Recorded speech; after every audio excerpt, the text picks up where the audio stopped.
పొద్దున్న చూస్తా ఉన్నా, నిన్న వైఎస్ జగన్కి రాళ్ళు ఇసిరారంటే ఎవరు? అదేంటి చిత్రమో పాపం. ఎప్పుడు ఎలక్షన్లు రాగానే ఆయనకి ఏదో ఒక గాయం జరుగుతుంది. కరెక్ట్గా ఎలక్షన్ల ముందే ఎవరో ఒకరు చచ్చిపోవడం లేదా చంపేయడం. అంత హై సెక్యూరిటీ సిఐఎస్ఎఫ్ ఉన్న వైజాగ్ ఎయిర్పోర్ట్లో 2019కి కోడి కత్తితో గాయం చేశారంట అక్కడ. సరే, మనందరం ఏం చేశాం? జనం కూడా ఏంటి కదా, మన తిలక్ గారు చెప్పినట్టుగా, దేవరకొండ బాలగంగాధర్ తిలక్ చెప్పినట్టుగా, కొడవగంటి మనకి కుటుంబరావు గారు చెప్పినట్టుగా, మనందరం మధ్యతరగతి మనుషులు. మనందరికీ ఏంటంటే అధికారం ఉన్నోడు, డబ్బున్నోడు ఏమి చేసినా దానికి ఒక నైతిక భాష్యం ఇస్తాం. పాపం కాకినాడలో ఉండే ఒక మాఫియా డాన్ ఎవరిని కత్తితో పొడిచినా పాపం ఆయన ఏ పరిస్థితుల్లో పొడిచారో పాపనండి, పాపం చంపేశారు. వైఎస్ వివేకానంద రెడ్డి గారిని ఏ పరిస్థితుల్లో పొడిచారో తెలియదండి మాకు. 30,000 మంది ఆడపిల్లలు అదృశ్యమయ్యారని పాపం జగన్ గారు ఏం చేస్తారండి పాపం. ఇది సగటు మధ్య తరగతి మనం చేసే తప్పు. ఇది మన హక్కులను మనం తెలుసుకోవట్లేదు. జగన్కి గాయం అయితే రాష్ట్రానికి అయ్యా గాయం. మీ జెడ్ కేటగిరీ సెక్యూరిటీ ఏం చేస్తుందా? మీ జెడ్ కేటగిరీ సెక్యూరిటీ చూసుకోరా మీరు? మరి చంద్రబాబు గారి మీద రాళ్లు కొట్టించినప్పుడు రాళ్ల వర్షమే కురిపించారా మీరు? అప్పుడు ఏమైపోయినాయి? అప్పుడు రాష్ట్రానికి గాయం జరగలేదా? అంటే మీ మీద ఎంత గులకరాయి పడితేనే గాయం అయిపోయినట్టు. ఏమో ఎవడు చేశాడో నా సంతాపం నాకు బాధ కలుగుతుంది. నన్ను అడిగారు ఈ రోజున స్టేట్మెంట్ ఇమ్మని చెప్పారు మా పార్టీ వక్తలందరూ.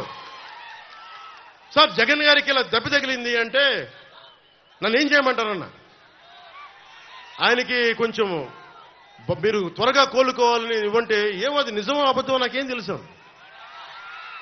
అతనే ఇలా టక్కుని కొట్టేసుకున్నాడో ఎవరికి తెలుసు? తెలియదు కదా. ఎందుకంటే కరెంటు పోయింది, దండలు ఉన్నాయంట. ఆ దండల్లో వాళ్ళే రాయిపెట్టి కొట్టుకున్నాడేమో, లేదా నిజంగా పోని ఒకసారి నాన్న పులి కథలాగా ఒకసారి చెప్తే బాగుంటుంది. ప్రతిసారి ఎలక్షన్ రాగానే జరిగితే నిజంగా పులి వచ్చిన నాన్న పులి కథలాగా అది అబద్ధం అనుకుంటాం. సరే, నిజంగా మీ మీద రాయిసినోండి మీరు పట్టుకోండి. ఎదురుగా పొడిచిన వ్యక్తినే ఈ రోజు వరకు మీరు పట్టుకోలేదు. జైలు నుంచి అతను బెయిల్ ఇప్పించారు 5 సంవత్సరాల తర్వాత. కోడికత్తి వ్యక్తినే. ఈ సెంటిమెంట్ డ్రామాలు దయచేసి ఆపండి. ఈ నాటకాలు భరించలేకపోతున్నాం.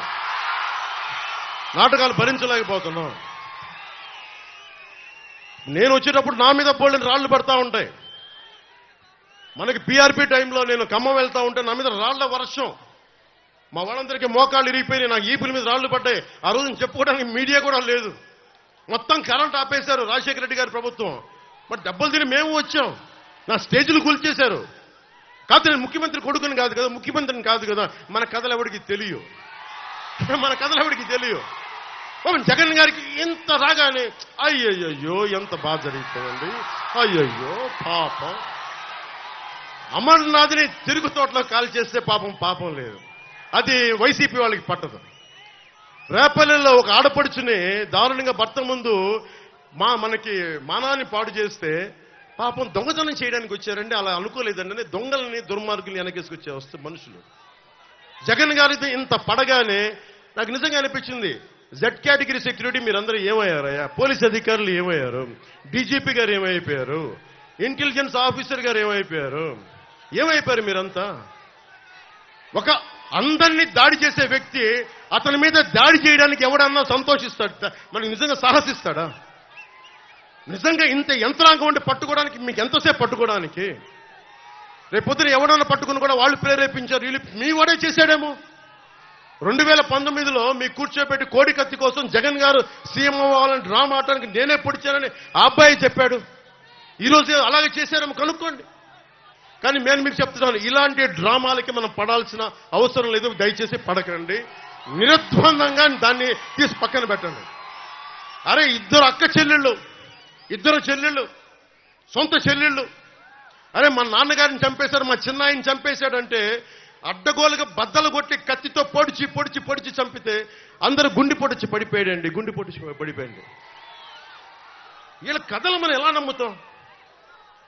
ఈరోజు ఆయన వివేకానంద రెడ్డి గారు అమ్మాయి సునీత గారు వైరాలజిస్ట్, ఆవిడ అమెరికాలో చదువుకున్న వ్యక్తి, వైరాలజిస్ట్. కరోనా లాంటి వైరస్ ని ఆవిడ దాని మీద నిజంగా వైద్యం చేయగలిగే వ్యక్తి.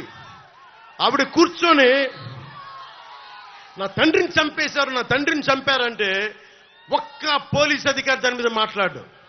CBI central bureau of investigation వస్తే కడపలో కోర్టులోకి వెళ్ళనివ్వరు వాళ్ళని. ఇంత దారుణంగా ఉంటే మనందరం కూర్చొని చేతులు ముడిచి కూర్చున్నాం. మనందరం, మనకు పౌరుషం చచ్చిపోయింది, మనందరికి చచ్చిపోయింది. ఎందుకు నేను వ్యతిరేక ఓటును చీలద్దు చీలద్దు చీలద్దు ఎందుకంటానంటే ప్రజాస్వామ్యాన్ని కూలి చేసేవాడు ఒకడు కూర్చొని మనందరినీ పొడుస్తా, చంపుతా, దోపిడీ చేస్తా ఉంటే ఎంతకాలం భరిస్తాం? ఎంతకాలం?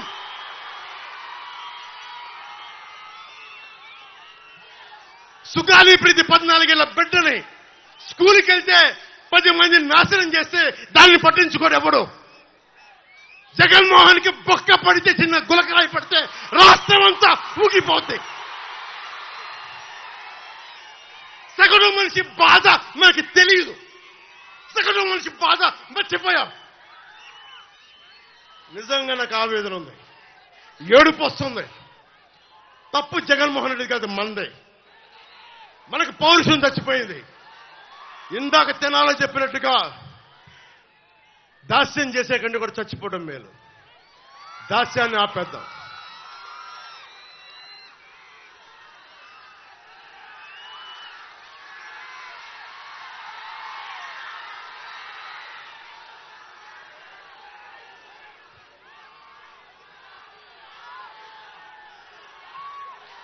I don't want to be politically right.